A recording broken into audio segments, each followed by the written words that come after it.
Hariom students, स्वागत है आपका free study bye Lodhi sir के यूट्यूब चैनल में। दोस्तों, इसके पहले हम एक वीडियो अपलोड कर चुके हैं जिसमें हमने हरात्मक माध्य और गुणोत्तर माध्य के बारे में बताया है कि हरात्मक माध्य और गुणोत्तर माध्य कैसे निकालते हैं। आज भी हम सांख्यिकी का पार्ट 2 लेकर आए हैं जिसमें हम आपको बहुलक, जिसको मोड कहते हैं इंग्लिश में, हालांकि बहुलक को जेड, कैपिटल जेड से दर्शाते हैं, इसके बारे में बताने वाले हैं। दोस्तों, यदि आप हमारे चैनल पर पहली बार विजिट कर रहे हैं तो प्लीज हमारे चैनल को सब्सक्राइब कर लें, साथ में आए बेल आइकन पर भी क्लिक कर दें ताकि सबसे पहले नोटिफिकेशन आपको मिलता रहे। साथ में लाइक और शेयर भी करते जाएं। हम आपको एमपी पुलिस, पटवारी या एमपी पीईबी, रेलवे एसएससी या किसी भी हम कहें स्टेट लेवल का बोर्ड हो चाहे सेंट्रल लेवल का बोर्ड हो, सभी में मैथ्स में जो सांख्यिकी वाला टॉपिक होता है वहां से ये प्रश्न आते हैं, जैसे माध्य या समांतर माध्य के बारे में, या बहुलक के बारे में, या विचलन या विचरण गुणांक या प्रसरण या रेंज। इस टाइप से एक एक वीडियो में हम आपको कुछ भी बाकी नहीं रहेगा। तो दोस्तों, देखते हैं आज का हमारा जो टॉपिक है ये है बहुलक के बारे में। आज हम आपको बहुलक निकालना सिखाएंगे। सबसे पहले हम देख लेते हैं बहुलक की परिभाषा कि बहुलक क्या कहलाता है। कभी कभी एग्जाम में प्रश्न इस प्रकार का पूछ लिया जाता है कि वो कह देते हैं कि वह वर्ग या वह पद जिसकी बारंबारता सर्वाधिक होती है उसे हम क्या कहते हैं। तो सर्वाधिक बारंबारता वाला जो पद होता है उसे ही स्टूडेंट्स हम क्या कहते हैं, सर्वाधिक बारंबारता वाले पद को हम क्या कहते हैं, बहुलक कहते हैं। ये कक्षा 10वीं एनसीईआरटी की जो बुक्स है उसमें भी बहुलक निकालने वाले प्रश्न हैं, तो उन छात्रों के लिए भी उपयोगी है जो 10th बोर्ड एमपी में या किसी भी स्टेट लेवल के 10th की तैयारी कर रहे हैं, 10th क्लास में हैं, वो भी इसको देख सकते हैं, उनके लिए भी इंपॉर्टेंट होने वाला है। तो बहुलक की परिभाषा हमने आपको बता दी। बहुलक क्या कहलाता है, सर्वाधिक बारंबारता वाला पद बहुलक कहलाता है। ध्यान से आप सुनना, जिसकी बारंबारता सबसे ज्यादा होती है। बारंबारता मीन्स होता है फ्रीक्वेंसी, मतलब आवृत्ति। जैसे अब इसमें बहुलक में मुख्यतः कितने टाइप के प्रश्न बनते हैं स्टूडेंट्स, तो बहुलक में कुल 2 प्रकार के प्रश्न बनते हैं। एक तो बहुलक निकाला जाता है, तो एक प्रकार का तो बहुलक कब निकाला जाता है, जब आपको आंकड़े दिए रहते हैं। हालांकि जो आंकड़े होते हैं ये वर्गीकृत नहीं होते हैं, सिंपल वे में इस प्रकार के आंकड़े दिए रहते हैं, जैसे ये 3, 5, 11, 3, 18, 27, 11, 3, 4। अब इसमें आपसे यदि उन्होंने पूछ लिया कि इन पदों का बहुलक क्या होगा, या कोई भी प्रश्न करेंगे वो कि ये क्या दिया गया है, तो ये कुछ भी हो सकता है, किसी की उम्र हो सकती है, वजन हो सकता है बच्चों का, कुछ भी हो सकता है, कहेंगे बहुलक क्या है। तो हम देख लेते हैं सबसे ज्यादा बारंबारता कौन से पद की है या कौन सा पद सबसे ज्यादा बार आया है। तो या तो इनकी आवृत्ति टेबल या आवृत्ति सारणी आप बना लिया करें, नहीं बनाना है तो टाइम वेस्ट नहीं करना है हमें। हम जब इन आंकड़ों का कुछ आकलन करते हैं तो हम ये देखते हैं 3 यहां भी आया, 3 यहां भी आया और 3 यहां भी आया, और कोई मतलब 3 की आवृत्ति कितनी है, 3 ही है, मतलब 3 बार आया। या हम कहें एक बार और यदि हम लिख दें, यहां भी हम लिख दें, तो आपका हो 3 कितने बार आया, तो 3 कितने बार आया, 1, 2, 3 और 4। यदि 4 बार 3 आया है तो सर्वाधिक आवृत्ति किसकी है, 3 की है। इसका मतलब हमारा इस क्वेश्चन का आंसर क्या हो जाएगा, क्वेश्चन नंबर फर्स्ट का आंसर क्या हो जाएगा, 3 हो जाएगा। मतलब इसका आंसर कितना होगा, फर्स्ट का 3 होगा। यहाँ जो बहुलक है वो कितना है, 3 है। ठीक है स्टूडेंट्स, आप समझ गए होंगे सबसे ज्यादा आवृत्ति किसकी है, 3 की है। ठीक है, इसलिए बहुलक क्या होगा, 3 होगा। ठीक है, और यदि वो कहें कि बहुलक की आवृत्ति क्या है, तो आवृत्ति कितनी है, 4, क्योंकि 3 कितने बार आया था, 4 बार आया था। जितने बार आता है वो बारंबारता कहलाती है, उसी को हम आवृत्ति कहते हैं। तो बारंबारता कितनी है, 4। आप बहुलक कितना है, 3। स्टूडेंट्स, ये क्वेश्चन नंबर जो 2 है, इसमें जब आप देखते हो तो यहाँ जब आप आंकड़ों का अनुकलन कर रहे हो, मतलब आकलन आप आंकड़ों का जब कर रहे होते हो, तो यहाँ देखो 13 यहाँ भी दिख रहा, 13 यहाँ भी दिख रहा और 13 यहाँ भी दिख रहा, और कोई संख्या ऐसी नहीं है जो सबसे ज्यादा बार हमें दिख रही हो 13 के अलावा। तो इसका मतलब क्या होगा कि इसका आंसर क्या होगा, दूसरे वाले क्वेश्चन का आंसर क्या होगा, 13 होगा। इसका पहले वाले का आंसर कितना था, 3 था। स्टूडेंट्स, इसी प्रकार से और भी प्रश्न आपसे पूछे जा सकते हैं, और वो किस प्रकार से पूछे जा सकते हैं, टाइप 2 हम उसे मान सकते हैं। कई बार एग्जामिनर आपसे इस टाइप में प्रश्न पूछ सकता है, जैसा कि हम आपको बता दे रहे हैं, यहाँ कुछ भी ऊपर यहाँ कुछ भी वो लिख देगा कि आंकड़े, मतलब ये डाटा है, और यहाँ लिख देगा फ्रीक्वेंसी, मतलब ये बारंबारता है। और कुछ भी यहाँ डाटा में कहेंगे कि यहाँ 13 फिर यहाँ लिख दिया उनने 15, फिर यहाँ लिख दिया 11, यहाँ लिख दिया 10 और कुछ भी यहाँ लिख दिया 9, मान के चलो। और यहाँ या तो वो f लिख देते हैं या बारंबारता लिख देते हैं यहाँ f की जगह। तो कुछ भी, जैसे यहाँ लिख दिया उनने 4, यहाँ लिख दिया 6, यहाँ लिख दिया 8, ठीक है, यहाँ लिख दिया 7 और यहाँ लिख दिया 5। तो इस फॉर्मेट में भी कई बार एग्जामिनर बहुलक पूछ लेता है कि ये पद हैं और ये संख्या है, या फिर यहाँ फ्रीक्वेंसी की जगह संख्या लिख देता है एग्जामिनर। तो यहाँ हम देख रहे हैं कि सबसे ज्यादा बारंबारता किसकी है, 7 की। या हम देखें कि सबसे बड़ी संख्या यहाँ पर कौन सी है, तो सबसे बड़ी संख्या यहाँ पर कौन सी स्टूडेंट्स, 7 है। कितनी है, 7। मतलब जो 10 है ये कितने बार आए हैं, 7 बार आए हैं। तो सबसे ज्यादा बारंबारता किसकी है, 10 की है। 10 की बारंबारता कितनी है, 7 है। इसका मतलब हमारा आंसर क्या होगा, 10 होगा। इसका बहुलक कितना होगा, 10 होगा। समझ गए आप, बिल्कुल। इसका बहुलक कितना होगा, 10 होगा। और यदि कहें कि गलत बोल रहे हैं हम स्टूडेंट, समझो यहाँ सबसे ज्यादा बड़ी संख्या यहाँ पर कितनी है, 8 है। बिल्कुल ये हम गलत बोल रहे थे। सबसे ज्यादा बड़ी संख्या कितनी है, 8 है। और 8 के ऊपर वाला जो पद है वो क्या है, 11 है। मतलब बहुलक क्या होगा हमारा, 10 नहीं होगा, बहुलक क्या होगा, 11 होगा। क्योंकि 11 कितने बार आया होगा, 8 बार आया होगा। जब हम लिख रहे होंगे सीधे में तो 11 11 11 से 8 बार लिख रहे होंगे। तो सर्वाधिक आवृत्ति कितनी है, 8 है। अतः हमारा आंसर क्या होगा, 11 होगा। और यदि 11 की आवृत्ति कह रहे होंगे तो 8। समझ रहे हैं आप, बहुलक कितना, 11। तो एक फॉर्मेट ऐसा होता है, टाइप 2 समझ लें आप इसे। और अब हम आपको बहुत इंपॉर्टेंट टाइप 3 के बारे में बताने वाले हैं। और जनरली ये टाइप 3 आपको ज्यादातर देखने को नहीं मिलता, पर कहां मिलता है, सीधा एग्जाम में देखने को मिलता है। एग्जाम में इस प्रकार के प्रश्न निश्चित रूप से पूछे जाते हैं। इसको हम कहते क्या है, पहले आप ये समझ लो स्टूडेंट्स, ये कहलाता है वर्गीकृत आंकड़ों का बहुलक।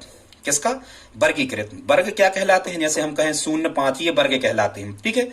जैसे हम कहें 0, 5, 5, 10, 10, 15, 15, 20। मतलब ये जैसे हम कहें 0, 5 तो ये निम्न सीमा कहलाती है, लोअर लिमिट। और ये क्या कहलाती है, उच्च सीमा कहलाती है, क्या, अपर लिमिट, ठीक है।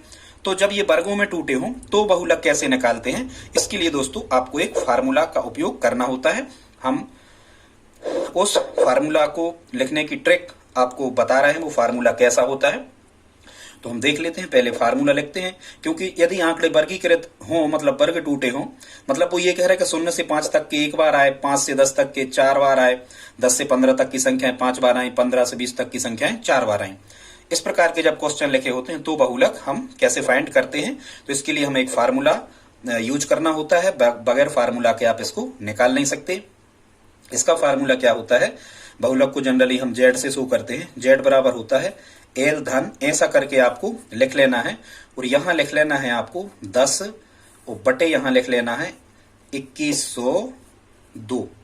इस टाइप से 2 बड़े, मतलब क्या लिखोगे, 10 गुणा 2102, ठीक है। अब आपको क्या करना है, यहां 10 बटे 2102 हमने लिख दिए, सभी जगह यहां एफ लिख लेना है। इस टाइप से 2f1 बनेगा, ये f0 बनेगा, ये f2 बनेगा। और सभी जगह हमें ऋण लगाना है, यहां भी ऋण, यहां भी ऋण और यहां भी ऋण। तो दोस्तों ये क्या बन गया, हमारा फार्मूला बन गया। अब इसमें कौन सी चीज क्या होती है हम आपको ये समझा देते हैं, ठीक है। सबसे पहले हमें क्या देखना होता है, यदि इस प्रकार के फॉर्मेट में क्वेश्चन लिखा है तो सबसे पहले हमें देखना होता है बहुलक वर्ग। क्या देखना होता है दोस्तों, बहुलक वर्ग। मतलब कौन से वर्ग में, ये वर्ग कहलाते हैं, 2-2 के पेयर में लिखे होते, ये वर्ग कहलाते हैं। हमें क्या देखना होता है कि कौन से वर्ग में बहुलक छुपा हो। तो बहुलक जैसा कि हम पूर्व में आपको बता चुके, सर्वाधिक आवृत्ति वाला या सर्वाधिक बारंबारता वाला जो पद होता है वो क्या कहलाता है, बहुलक। तो यहाँ देखो 1, 4 और 4 यहाँ लिखे हैं। सबसे बड़ी संख्या इसमें देखी जाती है हमेशा, ये नियम है। सबसे बड़ी संख्या देखो कितनी लिखी, यहाँ पर सबसे बड़ी संख्या कितनी लिखी, 5। मतलब 5 जो है ये सबसे बड़ी संख्या है बारंबारता में। और इसके सामने क्या लिखा, 10 से 15। मतलब हमारा जो बहुलक वर्ग है ये हमें मिल गया 10 से कहां तक, 15। मतलब हमारा जो आंसर आ रहा होगा फाइनल, वो 10 और 15 के बीच में आ रहा होगा, ठीक है। 10 और 15 के बीच में हमारा बहुलक इसमें आ रहा होगा, ये हमें पहले से पता चल गया। अब कई बार एग्जामिनर आपसे क्या पूछ सकता है, ऐसे क्यों टेबल दे देगा और कहेगा कि बहुलक वर्ग क्या है, मतलब, और फिर ऑप्शन में दे देगा 0, 5, 5, 10 इस टाइप से। तो हम कहेंगे इसमें बहुलक वर्ग 10, 15 है। क्यों है 10, 15? क्योंकि सर्वाधिक आवृत्ति वाला जो पद होता है वो बहुलक कहलाता है। तो यहाँ बहुलक वर्ग 5 के सामने 10, 15। अब हमें यहाँ क्या करना होता है, इन सब की वैल्यू हमें लिखना होती। अब देखो जो ये एल लिखा है इसको आप समझ लो, एल क्या कहलाता है, एल कहलाता है दोस्तों बहुलक वर्ग की लोअर लिमिट। जैसे जैसे हमने यहाँ देख लिया कि बहुलक वर्ग क्या मिला, तो बहुलक वर्ग मिला हमें कितना 10 से 15, तो ये एल कहलाएगा बहुलक वर्ग की निम्न सीमा। और हमेशा ध्यान रखो ये जो कम मान लिखा होता है ये कहलाता है निम्न सीमा, और ज्यादा मान लिखा होता है ये उच्च सीमा। ये लोअर लिमिट और ये अपर लिमिट 15, लोअर लिमिट 10। तो एल का मतलब यहाँ लोअर लिमिट होता है निम्न सीमा, तो निम्न सीमा कितनी मिल गई हमें, एल का मान मिल गया 10। यहाँ स्टूडेंट्स एक चीज और हमें ध्यान रखना, ये जो एच लिखा होता है ये दर्शाता है हाइट को। हाइट, और हाइट मतलब ऊंचाई, किसकी ऊंचाई, वर्गों की ऊंचाई। मुख्यतः ये वर्गांतराल होता है, या हम इसे वर्ग का आकार भी कह सकते हैं, वर्गांतराल या वर्ग का आकार, ठीक है। वर्गांतर भी हम इसको कह सकते हैं, कई नाम इसके हैं। वर्गों की ऊंचाई, तो ये देखना होता है कि कहीं से भी देख लो 0 और 5 के बीच में कितने का डिफरेंस है, तो निम्न सीमाओं में देख लो 5 का, ठीक है। फिर यहाँ 5 और 10 के बीच में 5 का, फिर 10 और 15 के बीच में 5 का डिफरेंस है, या यहाँ से देख लो 5 और 5 10 और 5 15 और 5 20। मतलब जो एच होता है ये वर्गों की ऊंचाई कहलाती है, ठीक है। जब आप इसे इस प्रकार से लिख रहे होते 0 5, फिर आप लिखोगे 5 10, फिर आप लिखोगे 10 15, तो देखो 5 तो 5 10 और 5 15, ठीक है। 10 में से 5 गए 5, 15 में से 10 गए 5, सभी जगह कितने का डिफरेंस है, 5 का डिफरेंस है स्टूडेंट्स। तो ये कहलाता हमेशा एच, जितने का अंतर रहे वर्गों में ये कहलाता है एच। तो यहां पर हमें एच की वैल्यू कितनी मिल गई, 5 मिल गई। इस वाले क्वेश्चन में एच की वैल्यू कितनी मिल गई, 5 मिल गई। अब हमें काय काय के मान और रखना है, F1 F0। देखो डंडे का ज्यादा महत्व होता है, ध्यान रखना। तो और ज्यादा पैसा किसके पास होता है, जिसके पास डंडा होता है, जो लठैत होते हैं उनके पास ज्यादा पैसा होता है। तो सबसे ज्यादा जो मान है ये F1 स्टूडेंट्स, यहाँ F1 कहलाएगा आपका 5, ठीक है। जो सबसे ज्यादा आवृत्ति हो ये F1 यहाँ कितना कहलाएगा, 5 कहलाएगा। इसके पहले वाला जो पद होता है ये कहलाता है F0, यहाँ पर F0 कितना कहलाएगा स्टूडेंट्स, F0 यहाँ पर 4 होगा। और उसके बाद वाला कहलाएगा F2, हालांकि यहाँ भी F2 4 है, पर ये बाद में जो आ रहा होगा हम उसे ही F2 मानेंगे स्टूडेंट। तो यहाँ F2 कितना आ रहा होगा हमारा, F2 भी 4 आ रहा होगा। बिल्कुल देखो जैसे ही आपने ये बढ़ते क्रम है, 0 0 से बड़े 1, 1 से बड़े 2, यहाँ और भी कुछ होते हैं हमें उनसे कोई मतलब नहीं होता, ठीक है। हमें तो ये मान चाहिए, मिल गए। अब देखो जब हम इस बहुलक में मान रख रहे होंगे तो Z बराबर L, L की जगह कितना रखेंगे हम, 10 रखेंगे, 10 धन, फिर यहाँ कितना लिखा है F1, F1 की वैल्यू कितनी थी, F1 था 5, तो यहाँ हम लिखेंगे 5 ऋण F0, F0 कितना था, F0 था 4, तो 5 ऋण 4, वो बटे में ये 2 गुणा में है, ध्यान रखना कोई सिंबल नहीं तो यहाँ गुणा होता है। तो 2 गुणा F1, F1 कितना था, F1 था 5, तो 2 गुणा 5 ऋण F0, F0 का मान जब हम रखेंगे तो F0 कितना है 4, फिर माइनस F2, जब हम F2 का मान रख रहे हो तो F2 भी कितना है हमारा, ये भी कितना है 4, और ये कोष्टक बंद, और गुणा कितना H, H मतलब वर्गों की ऊंचाई कितनी थी, हाइट का मान कितना था 5, ये 5 5 का डिफरेंस है, ये डिफरेंस यहाँ लिख दिया करें कितना है 5। जब हम इसे आगे बढ़ा रहे होंगे तो 10 जो कितने हो धन 5 में से ये 1 घट रहा हो, 5 में से 4 घट रहे होंगे, तो यहाँ कितना बच रहा होगा, जब 5 में से 4 घट रहे होंगे दोस्तों तो यहाँ कितना बच रहा होगा, 1 बच रहा होगा। और यहाँ सबसे पहले जब हम बोर्ड मास रूल्स लगाते तो 5 में से 4 नहीं घटाना, सबसे पहले मल्टीप्लाइकेशन होता है बोर्ड मास में, गुणा पहले होता है। तो 5 दूनी यहाँ कितना मिलेगा हमें 10, और ये समान चिन्ह जुड़ जाएंगे, समान चिन्ह जुड़ते हैं, ध्यान रखना 4 और 4 8, लेकिन जुड़ने के बाद में उसी के रहते हैं जिसके जोड़े गए हों, तो ये ऋण के 8 मिल जाएंगे हमें यहाँ, और यहाँ गुणा 5, ये ज्यों का त्यों चलेगा। जब हम इसे आगे हल कर रहे होंगे तो यहाँ आ रहा होगा 10 धन, यहाँ कितना मिल रहा होगा, इसे जब हम सिंप्लीफाई करेंगे तो 1 बटे 10 में से 8 गए, कितने बचे यहाँ धन के 2 बचेंगे, और गुणा यहाँ कितना बचेगा 5 बचेगा। जब हम और आगे से हल कर रहे होंगे तो 10 धन, देखो पहले गुणा होगा, मतलब आप कैसा लिखोगे इसे, 1 बटे 2 गुणा कितना लिखोगे 5, ऐसा आप लिखोगे। तो फिर हमें कितना मिल जाएगा यहाँ से, इसके बाद यहाँ से देख लेना स्टूडेंट्स आप, फिर कितना मिलेगा 10, यहाँ मिलेगा 10 धन, देखो पहले गुणा होगा तो गुणा कैसे होता है, ऊपर ऊपर नीचे नीचे, 5 एकम 5 बटे 2 एकम 2, कट रहा नहीं है तो गुणा कर देंगे, तो यहाँ कितना मिलेगा 5 बटे 2। अब जब आप इस 5 बटे 2 को डेसिमल फॉर्मेट में बदलेंगे, दशमलव भिन्न में आप बदलेंगे, तो 2 से 5 में भाग लगाओ, मतलब 5 बटे 2 मतलब 2.5 लिखा है, 2.5 को लिखेंगे हम 2.5, और 10 में जब हम 2.5 को जोड़ रहे होंगे तो आंसर आ रहा होगा 12.5। ये स्टूडेंट्स हमारा क्या रहेगा आंसर। और देखो हमने आपको पहले बता दिया था कि हमें बहुलक वर्ग क्या मिलेगा, 10 से 15, मतलब 10 और 15 के बीच में ही कोई संख्या आंसर आ रही होगी, तो इसका आंसर हमारा क्या बन गया 12.5, ये हमारा आंसर होगा, बहुलक का आंसर होगा। अब स्टूडेंट्स हमने एक प्रश्न आपके लिए करने के लिए दिया है, और वो प्रश्न क्या है, इसमें भी आपको बहुलक ही निकालना है, लिखा नहीं है कहीं पर, इसमें आप बहुलक ही फाइंड करें। प्रश्न क्या कह रहा है, प्रश्न कह रहा है एक सर्वे में 20 परिवारों के सदस्यों की संख्या निम्न सारणी में दर्शाई गई है।